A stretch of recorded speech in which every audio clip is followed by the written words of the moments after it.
Let me go back to your question about the journalists. I think in the end of the day, let them in. We are coming to the point where journalists will be allowed to get into Gaza as long as there is no risk for them.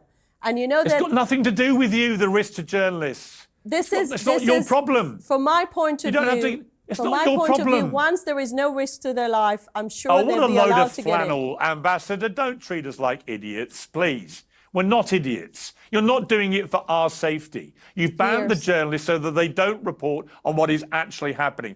Only you know why you're doing that. I don't know. Maybe you're doing everything completely fairly. Maybe it is the most moral war ever waged in history, as you keep saying. But the longer it goes on without you allowing journalists in, the less people believe that, and the more people believe you have something to hide. Piers, there is just one question here, never received an answer. How do you promise to the Israelis that they won't have 7th of October being repeated again? If everyone agrees that Hamas shouldn't control the Gaza Strip, as you just said, who will do the job? Who will volunteer to demilitarize the Gaza Strip according to your philosophy? Why don't you work? Here's my suggestion. Why don't you work harder on the diplomatic side to resolve this conflict, this war?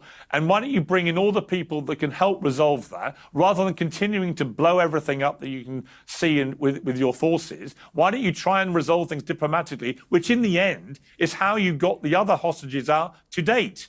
So, it seems to me the bombardment strategy just doesn't work. And all you're doing is making Israel, a country, by the way, that I love, and I love Jewish people. It's got nothing to do with either the country or the people, but everything to do with the Israeli government, which has now got people like Smotrich out there very clearly, very brazenly, and very unambiguously dictating a term of genocide on the Palestinian people, where he wants them all out of Gaza.